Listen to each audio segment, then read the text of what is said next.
Hello बच्चों, structure of atom में हमने थॉमसन्स मॉडल ऑफ एटम जाना। थॉमसन ने क्या मॉडल दिया कि एक तरीके से तरबूज जो है वो पॉजिटिव चार्ज लिए हुए है और उसके अंदर जो उसके बीज हैं वाटरमेलन के अंदर वो उस पर नेगेटिव चार्ज लिए हुए इलेक्ट्रॉन्स हैं। उसके बाद बारी आई रदरफोर्ड की। उसने अल्फ़ा पार्टिकल्स को स्ट्राइक किया गोल्ड फॉइल के ऊपर और कुछ एक में थोड़ा डिफ्लेक्शन आया, कुछ में ज़्यादा डिफ्लेक्शन आया, कुछ बिल्कुल ही वापस मुड़ के चले गए अल्फ़ा पार्टिकल्स और कुछ सीधे सीधे चले गए। तो इस बेस पे रदरफोर्ड ने 3 इम्पोर्टेंट इन्फॉर्मेशन दी कि nucleus of an atom is positively charge, जो कि बिल्कुल सेंटर में होता है।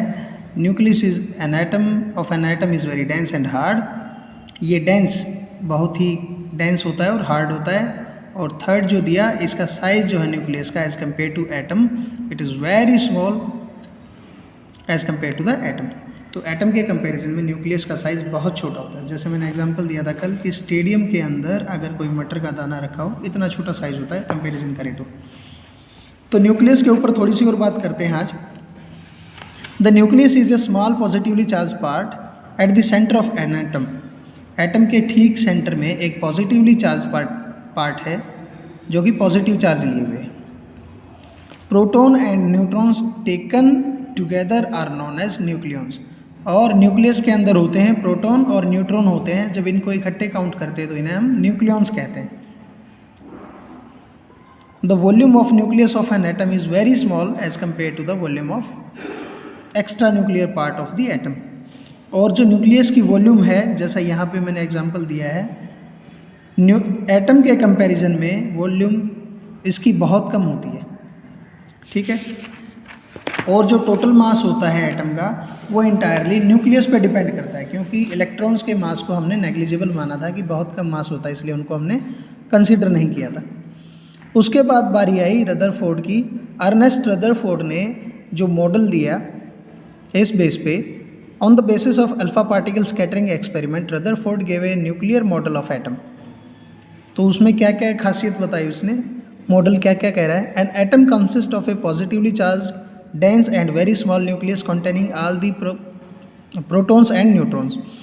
तो एक एटम जो है पॉजिटिवली चार्ज है, डेंस है, बहुत छोटा न्यूक्लियस है एटम के अंदर, और उसके अंदर न्यूक्लियस के अंदर प्रोटॉन और न्यूट्रॉन्स होते हैं। प्रोटॉन के ऊपर पॉजिटिव चार्ज होता है और न्यूट्रॉन्स जो है वो न्यूट्रल होते हैं। The nucleus is surrounded by negatively charge electrons. और न्यूक्लियस जो है सराउंडेड रहता है, उसके चारों तरफ जो है इलेक्ट्रॉन्स रहते हैं। जैसे ये न्यूक्लियस है, न्यूक्लियस के अंदर प्रोटॉन और न्यूट्रॉन और इसके बाहर जो है इलेक्ट्रॉन्स रहते हैं negatively charge. The electrons are revolving around the nucleus in circular path at very high speed. बहुत तेज़ स्पीड में इसके चारों तरफ चक्कर लगाते हैं। The electrostatic attraction between the positive charge, इस पॉजिटिव चार्ज और इस नेगेटिव चार्ज के बीच में एक अट्रैक्शन इलेक्ट्रोस्टैटिक फोर्स है, जिसकी वजह से ये एक दूसरे के पास पास रहते हैं। N atom is electrically neutral. ये इलेक्ट्रिकली न्यूट्रल होता है एटम, क्योंकि प्रोटॉन और इलेक्ट्रॉन जो हैं इनके ऊपर चार्ज है वो इक्वल है, लेकिन वो अपोजिट है। इस पे पॉजिटिव चार्ज होता है, इस पे नेगेटिव चार्ज होता है, और इनके नंबर्स भी इक्वल होते हैं, क्योंकि number of proton and electron in an atom are equal. Most of the atom is empty space. जैसे कि ये बीच वाला स्पेस दिख रहा है, ये एम्प्टी स्पेस होता है।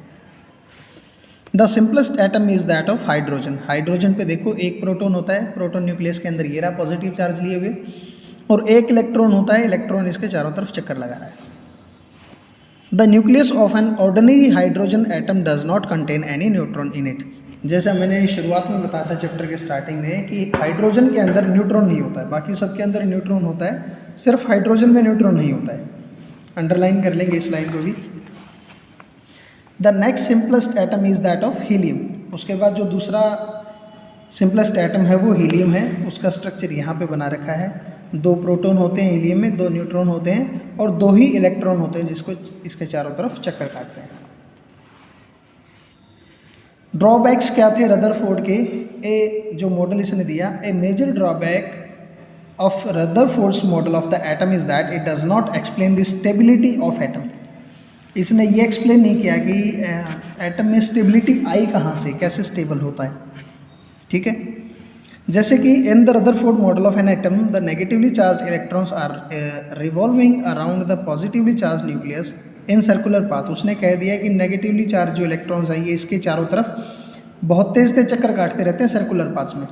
अब हमें ये पता है कि सर्कुलर पाथ में चक्कर काटेंगे तो कुछ ना कुछ एक्सेलरेशन होगा, और इलेक्ट्रोमैग्नेटिक थ्योरी है, according to the electromagnetic theory of physics, if a charged particle undergoes accelerated motion, अगर कोई चार्ज पार्टिकल जो है एक्सेलरेटेड मोशन में जाता है तो वो धीरे धीरे अपनी एनर्जी को लूज़ करता है।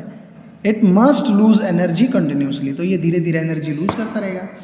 एनर्जी लूज़ करेगा तो ये जिस सर्कल में घूम रहा है उससे छोटे सर्कल बनाने शुरू कर देगा, और धीरे धीरे क्या होगा कि इसका जो डिस्टेंस है न्यूक्लियस से कम होता चला जाएगा, और फाइनली ये न्यूक्लियस के अंदर घुस जाएगा, और यहाँ जाके क्या होगा, एटम जो है वो ब्लास्ट हो जाएगा, ख़त्म हो जाएगा, डिस्ट्रॉय हो जाएगा, तो वो स्टेबल नहीं रह पाएगा। ठीक है, पढ़ते हैं। Now if we apply this electromagnetic theory to the Rutherford's model of an atom, it will mean that the negatively charged electron revolving around the nucleus with accelerated motion will lose their energy continuously by radiation। तो इसके चारों तरफ घूमते रहेंगे तो energy lose करते रहेंगे। Thus the energy of revolving electron will decrease gradually and their speed will also go on decreasing। तो एनर्जी लूज होती जाएगी तो साथ साथ स्पीड भी कम होती जाएगी। The electrons will then be attracted more strongly by the opposite charged nucleus, due to which they will come more and more close to the nucleus. अब एनर्जी कम हो जाएगी तो ये पॉजिटिव चार्ज नेगेटिव चार्ज को वैसे ही attract कर रहा है, and ultimately the electron should fall into the nucleus by taking a spiral path. ये स्पायरल पाथ एक स्प्रिंग की तरह पाथ बन जाएगा और फाइनली न्यूक्लियस के अंदर गिर जाएगा electron. This should make the atom very unstable and hence the atom should collapse. और ये एटम को अनस्टेबल कर देगा और एटम को कोलैप्स कर देगा, तोड़ देगा। बट ऐसा होता नहीं है। तो फिर नेल्स बोहर ने एक्सप्लेन किया कि स्टेबिलिटी कैसे डिपेंड करती है एटम की। उसने क्या कहा, the electrons could revolve around the nucleus in only certain orbits और सर्टेन एनर्जी लेवल्स, जो हम अभी पढ़ने वाले हैं। ऑर्बिट या एनर्जी लेवल क्या होते हैं? Each orbit having a different radius. तो उसके हिसाब से कि हर एक ऑर्बिट का अलग रेडियस रहेगा। यहाँ पे एक ऑर्बिट है, इसके ऊपर एक ऑर्बिट है, इसके ऊपर एक और ऑर्बिट है। तो फिक्स एक ऑर्बिट के अंदर ही इलेक्ट्रॉन्स जो हैं रिवॉल्व करते हैं। उनकी एनर्जी चाहे जो भी है, कम एनर्जी है तो अंदर वाले में मूव करेंगे, ज़्यादा एनर्जी है तो बाहर वाले में मूव करेंगे, लेकिन वो अपने पाथ पे ही मूव करते हैं, अपने पाथ को नहीं छोड़ते हैं, एक फिक्स ऑर्बिट में मूव करते हैं। When an electron is revolving in a particular orbit or a particular energy level around the nucleus, the electrons does not radiate energy। तो ये क्या कह रहा है कि ये अपनी एनर्जी भी ऐसे लूज़ नहीं करते। जब वो एक फिक्स ऑर्बिट में घूम रहे होते हैं तो वो कोई एनर्जी लूज़ नहीं करते हैं, ना उनकी स्पीड कम होती है। सेम कांस्टेंट स्पीड से, कांस्टेंट एनर्जी से वो इसके अराउंड रिवॉल्व करते रहते हैं न्यूक्लियस के।